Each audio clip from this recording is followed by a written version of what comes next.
Mon frère, ma soeur, tu crois prier avec un serviteur de Dieu, mais en réalité, c'est un acteur déguisé en pasteur. Le faux pasteur existe vraiment. Et beaucoup de croyants tombent dans leur piège sans vraiment le savoir. En République démocratique du Congo, comme ailleurs en Afrique, l'espace religieux est devenu un véritable champ de bataille spirituelle. Les églises poussent à chaque coin de rue, le prophète se multiplie et les révélations divines se vendent désormais comme des produits de consommation. Mais derrière cette effervescence religieuse se cache une triste réalité.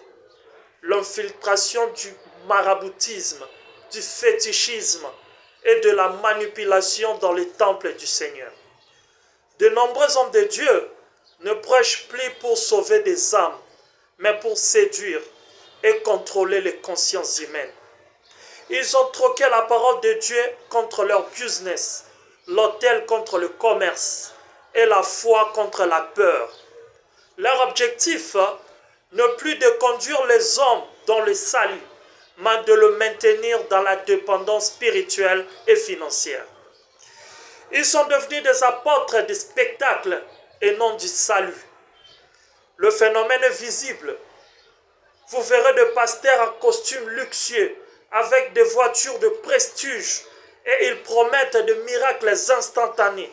Ils ont des prophéties personnalisées contre des offrandes spéciales.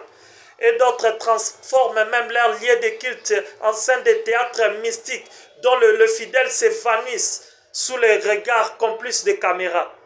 Mais Christ n'a pas dit de prêcher un évangile de spectacle. Ces gens-là viennent à vous avec des vêtements de brebis, mais en dedans, ce sont de lourds ravisseurs. Il est mentionné dans le livre de Matthieu chapitre 7 verset 15. Ces loups spirituels exploitent la détresse, la pauvreté et l'ignorance d'un peuple en quête de solutions rapides. Ils vendent des illusions et promettent des miracles qu'ils ne contrôlent pas.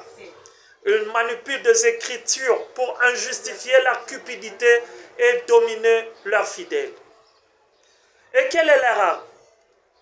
Leur arme principale, c'est la peur. Ils terrorisent le fidèle avec de menaces spirituelles que si tu quittes mon église, ta vie sera maudite. Ou encore, le diable te combat parce que tu n'as pas semé assez d'offrandes. Ici, la foi devient un contrat de chantage et non un acte de confiance à Dieu. Et le fidèle, fragilisé par les souffrances quotidiennes, tombe dans le piège. Comme le dit la sagesse africaine, le sorcier qui crie au sorcier cache un secret plus grand. Beaucoup de ces soi-disant pasteurs accusent tout le monde de sorcellerie pour mieux dissimuler leurs propres pratiques occultes. Quand le fœtus s'invite sur l'autel, le témoignage abonde. Les hommes de Dieu qui consultent de féticheurs se livrent à des pactes mystiques pour accroître la puissance, pour attirer les foules. Leur pouvoir ne vient plus de Dieu, mais de la magie. Et le nom de Dieu ou de Jésus qu'ils utilisent devient une formule rituelle parmi d'autres. Ces hommes-là sont de faux apôtres, des ouvriers trompeurs, déguisés en apôtres du Christ soi-disant. Satan lui-même se déguise en ange de lumière, où c'est mentionné dans 2 Corinthiens chapitre 11, versets 13 à 14. Le syncrétisme est dangereux de l'ange de fétichisme et de christianisme détruit la foi authentique et engendre une confusion spirituelle dramatique.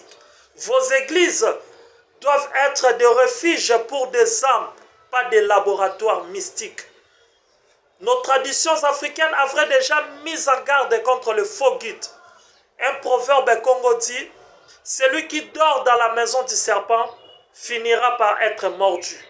Autrement dit, Celui qui fréquente le faux prophète finira spirituellement d'être empoisonné. Un autre ajoute, l'arbre qu'on ne peut grimper, on s'en sert pour l'ombre. C'est une manière de rappeler qu'on ne juge pas un pasteur à son apparence, mais plutôt à ses fruits.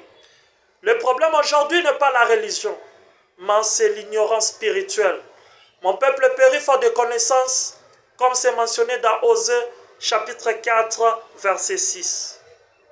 Les croyants modernes courent après le miracle sans chercher la vérité. Ils s'attachent au spectacle sans comprendre la parole.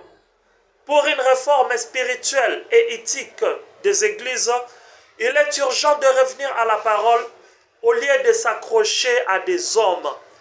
Les églises doivent devenir des maisons de prière et non des entreprises de manipulation. Le pasteur doit être des serviteurs et non des stars. Et le fidèle doivent être des chercheurs de vérité et non des consommateurs de miracles.